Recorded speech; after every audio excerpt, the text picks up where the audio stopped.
are at the beautiful Arcata Marsh, and this is Jenny Hanson. Welcome, Jenny. Hi, I'm a docent with the Friends of the Arcata Marsh. This is the Arcata Marsh and Wildlife Sanctuary, which is operated by the city of Arcata. We are going to take a little trip around the marsh today. Over in this direction over here, there's a whole lot of funny-looking buildings. And what you're looking at when you get to those buildings is wastewater treatment plant for the city of Arcata. Strangely enough, the Arcata Marsh and Wildlife Sanctuary is located and is an integral part of Arcata's wastewater treatment plant. Indeed, we are very famous because this is the first municipality to use natural wastewater treatment methods to treat the wastewater of Arcata. And in order to do that, we use a series of marshes, most of which are located behind the buildings that you are looking at over there, but some of which are located in the area that we can be walking today. So what we're looking at right now is the major part of Arcata's wastewater treatment plant. The round buildings that you're looking at actually were the earliest buildings and started treating our solid waste in about 1949. However, since that time a whole lot of things have happened, and what Arcata now has, which is what brings us to the wildlife sanctuary here, is a natural series of marshes that help treat the wastewater. And there are treatment marshes behind those two buildings, and in the rest of the walk that we are going to be taking today, you will see that there's a glorious landscape with a whole series of marshes on which there are birds and lots of plants. And several of the marshes that we'll be walking around are part of the last piece of the treatment process, which is actually enhancing the quality of the water after it's been treated, so much that it actually is better than the federal standards for clean water by the time that we get rid of our treated wastewater to the bay. So this is a kind of an exciting place to be. Go for a walk at lunchtime, to take a bike and pedal around the paths that are all the way through the marsh. And it's all here because we needed this for the wastewater treatment plant. Well, this water is at the moment water flowing out of Jolly Giant Creek, so that's fresh water. But when the tide is high and coming in, what you've got is a mixture of the fresh water and the salt water coming in from the ocean into the bay and tidally coming up here. So this is an interesting marsh.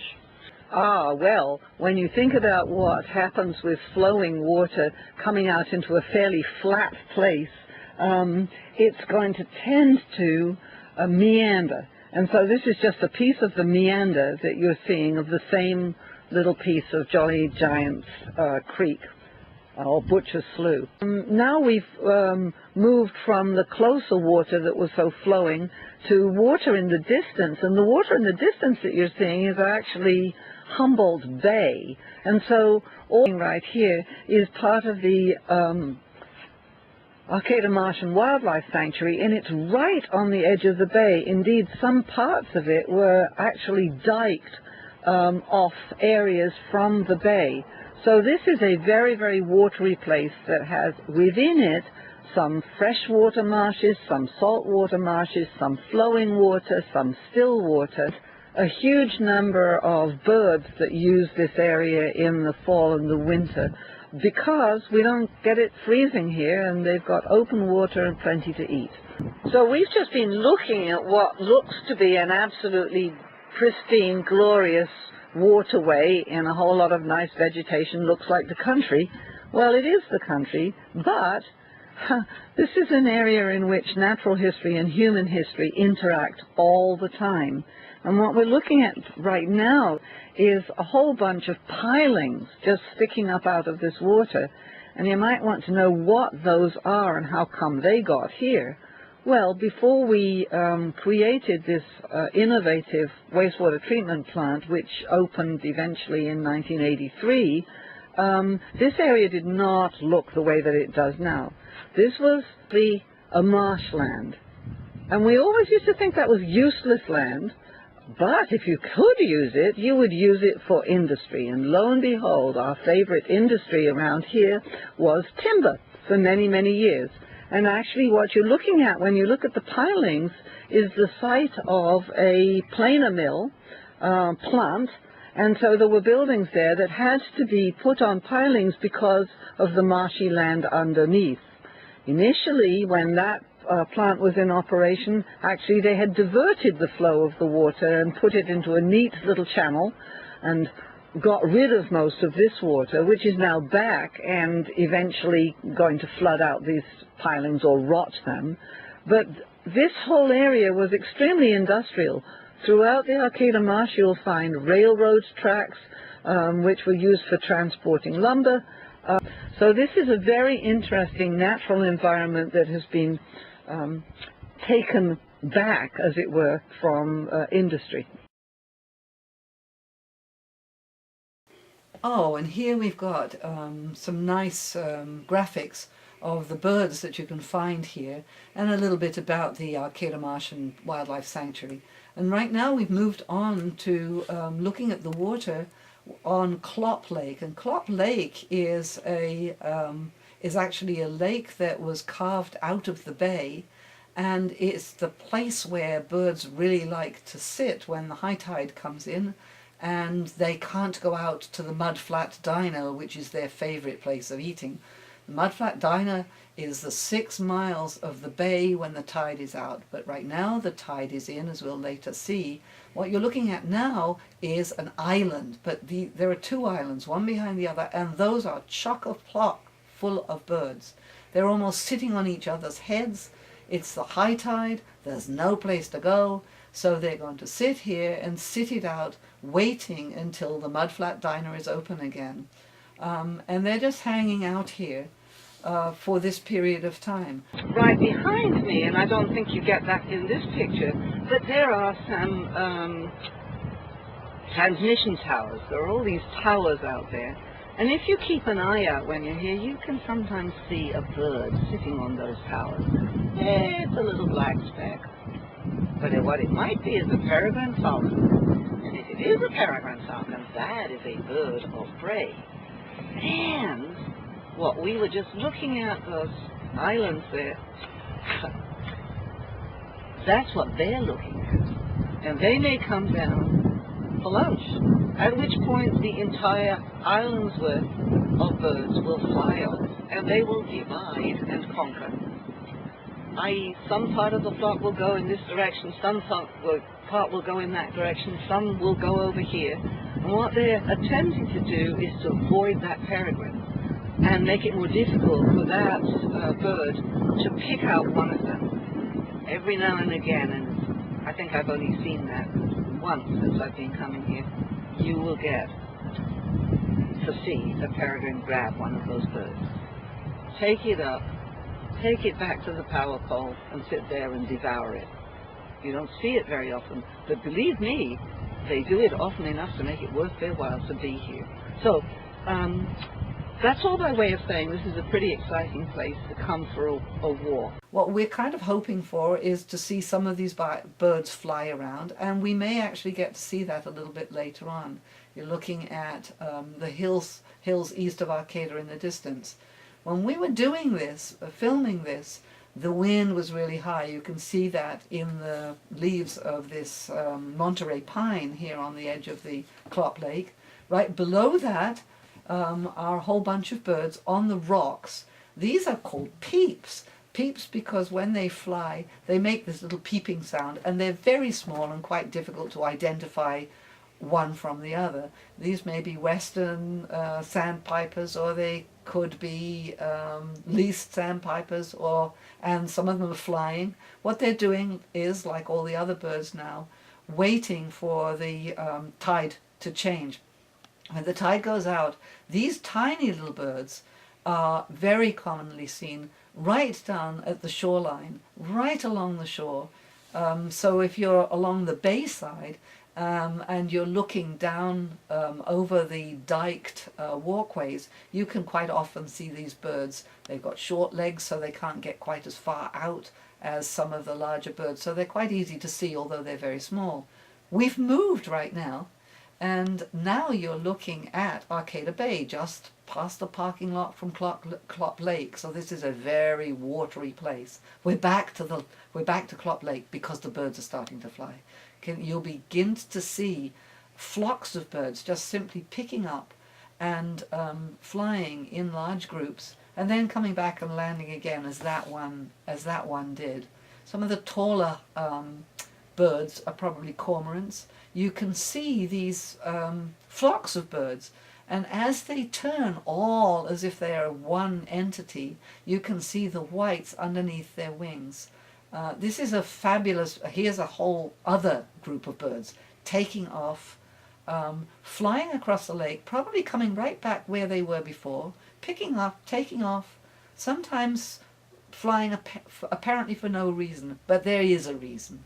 The likelihood is that somewhere sitting on the power poles in this area, there could be a peregrine falcon, and it is interested in dinner. Now, it's an advantage to be in a flock like these, picking up with a large clump of birds, wow, swinging around fast like that. Look at that. It's really quite the sight. If they're moving that fast, and there are a lot of them, it may distract the peregrine from being able to figure out which one to get hold of, and of course each one of the birds is hoping it isn't the one that gets picked. There we go again. This is a fantastic sight. As with any bird watching, you can never tell when they're going to do it. So you come out and you just hope that you're going to be lucky in seeing this. The best time to come out here is anywhere between about 2 hours before the high tide and a couple of hours afterwards, when the birds are waiting for that mudflat diner. Here's some information about the raptors, that's the birds of prey, that actually would be interested in those birds, and another nice graphic about the different birds that are actually here, which will help you when you come here figure out who's where. We've actually moved on right now to another one of the marshes. This is Gerhardt Marsh, and you can actually see the wind on the water here. One of the reasons you're hearing my voice and you're not hearing the birds in the background or the rustle of the wind is because the wind was so high, you can see it in these cattails, so that it was blowing us both around, and the sound was completely obscured by the wind rushing through the microphone. So at the moment you don't have the bird sounds, but believe me, if you're out there, you do. It's quite a pleasantly noisy place. So we're at Gerhardt Marsh right now. That's a second of the 3 polishing marshes that is cleaning the water. This is already very clean water, but it still has sufficient nutrients in it that it can grow readily with cattails and other marvelous plants, which are attracted here and do very well here because there's so much nutrition, so they grow tall and well and healthy. And this is cattails in the foreground and probably coots in the background. We're going to see quite a lot of wonderful footage of these birds called coots, and coots, while they're not actually ducks, swim with the ducks, and we're going to see some other ducks also. You can see all this bobbing around on the water. Here we are, again at Hauser Marsh, at an area in this marsh where the birds are all foraging in a whole lot of vegetation. There's kind of 2 kinds of birds in here. There's the black ones with the white bills, and we were seeing some pinker kinds of ones, which were American widgeon. And along the edges of the marshes, you very, very often get this great profusion of a green kind of leafy plant, which is called hydrocotyle or pennywort, and is actively planted by the management here because this plant actually kind of floats and has very, very long roots that can pick up vegetation from the water and also from the mud down below. And because it's so extremely efficient in taking up nutrients, it's actually busily cleaning the water. The great thing about this plant is that it can be harvested and used in compost, which is then used among Arcata's city properties from time to time. At the moment, it's along the edges of the ponds, and it's good for anybody who's a vegetarian here among the ducks. They can find good vegetation on which to eat here. So these ducks are busily looking for food. All the ducks and birds that the ducks that we're seeing and the coots are sort of dabblers. That's to say that they can put their heads down and go down to the bottom of the water, which is pretty shallow, and get food down there. In the foreground, we're seeing a number of ducks, one of which is an American widgeon. It also has a white on its forehead, and it's a kind of a pinkish color. And so you'll see, and it has some green on it. Very, very beautiful duck. And they're here during the winter. So this is a seasonal thing, although the coots are here year-round. Now we're going to be looking at other birds, those gorgeous white birds. That's American egrets. And look at this one on the left, how still this bird is. That bird, male or female, not sure which, is actively, it saw something. It's fishing. Both of them are. They're looking. I think the one on the left got something. Here's one flying.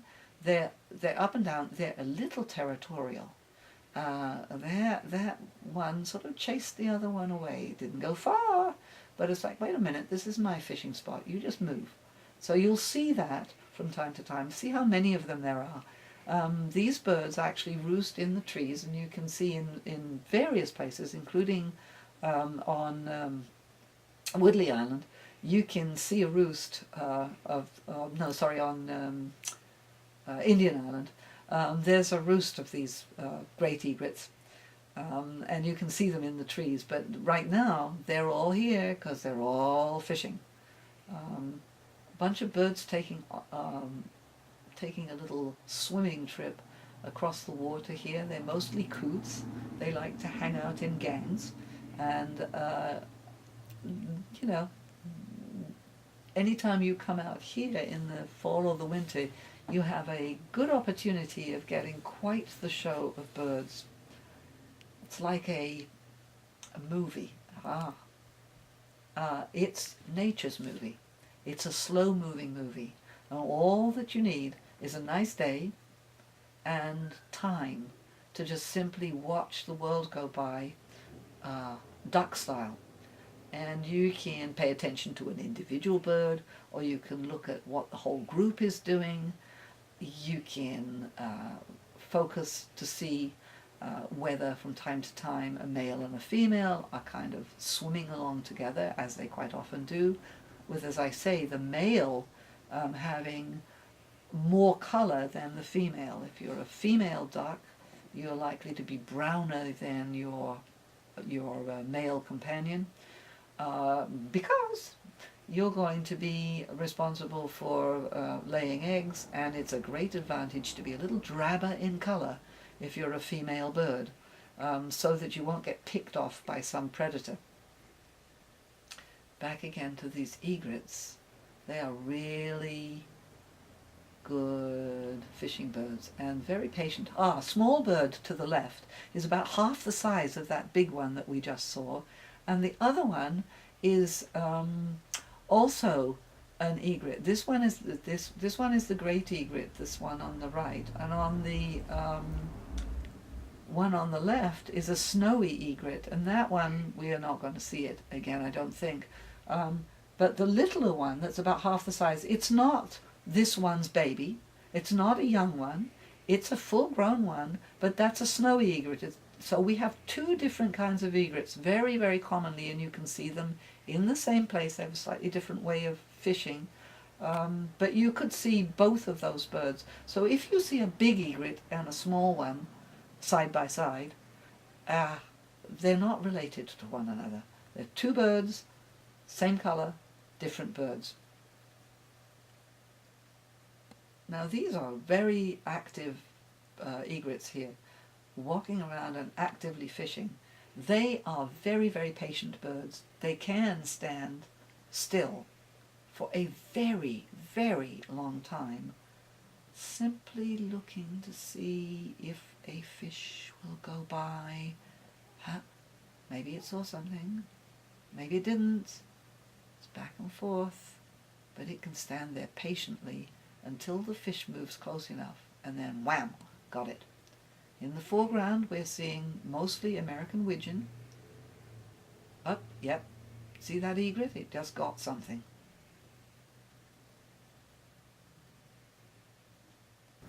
Oh, and there on the left-hand side of your picture is a great blue heron, just standing there and starting to move. That's a huge bird. It's bigger than the egrets that we were looking at, and look how it's going to disappear in just a few moments. It's just simply going to disappear into the vegetation. This is a glorious bird, tall, wonderful, beautiful plumage, but they have the capacity to just simply merge into the vegetation so you can't see them. But that's a beautiful bird. Now we're back to our egret again, doing his fishing. Don't see the great egret again. If you're out here looking at a beautiful marsh day, you want to spend some time just simply looking at the background, like the vegetation and so on, maybe the islands. And sometimes if you just keep looking, you'll suddenly realize, wait a minute, I thought there was nothing there except the cattails or the greenery, but there's a bird standing right there. And that's really fun, because it makes you feel like you're a nature detective when you suddenly see something that you could have sworn wasn't even there. And you know, what happened with that great egret, great blue heron, was exactly why those things are possible, is to see something that you didn't even think was there. Right in the foreground here we've got our friendly coots again, bouncing around like little bath toys. They are really, really fun to watch, and we'll be seeing some more footage of them. These are birds that kids love. I certainly learned about coots in England when I was growing up there. They are circumpolar, so you can see them a lot of different places, and they like to travel in large groups, and right now they don't seem to be bothered by anything that we're doing. They're zooming around, picking for food, and just generally being active. But strangely enough, you can see them in great big groups, and you might think, oh, we could get closer and closer to them. And as you creep up on them, when they hear you or they see you, sometimes the entire group takes off.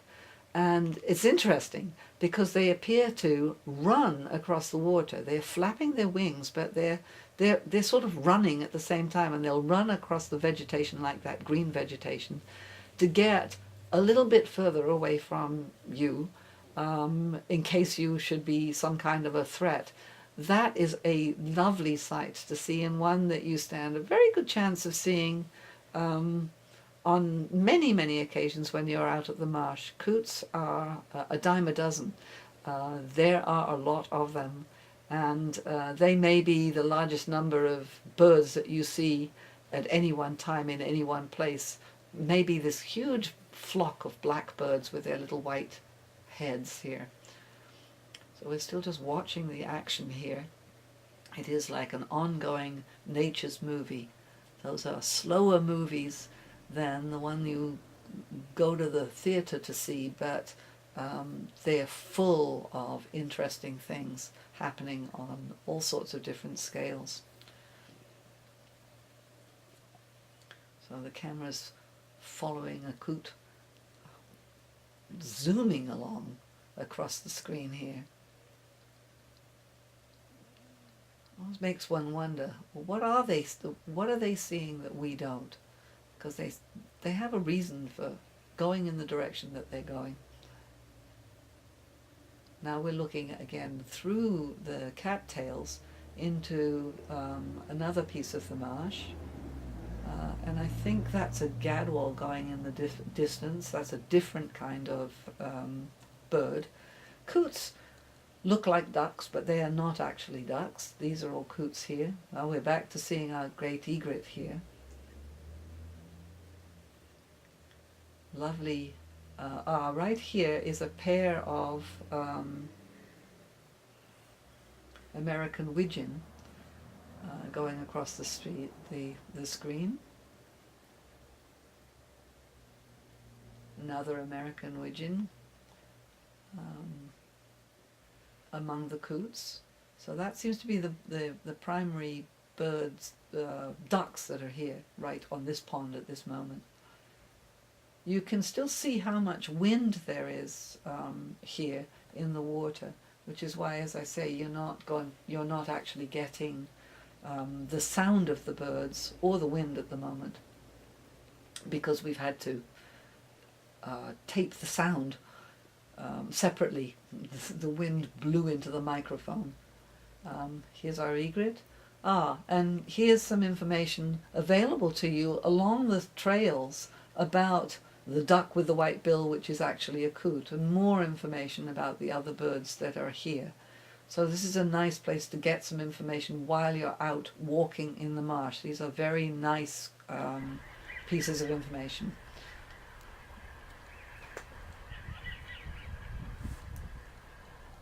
It's really been my pleasure to have given you a feel for this, and I would really encourage you and other people to come out here. The Interpretive Center is open most of the days of the week. It doesn't open until 1 on Mondays, but otherwise it's open. And a stroll in the marsh will be well worth your while at any time of year. Thanks, Rebecca. I've enjoyed it. Thank you very much, Jenny.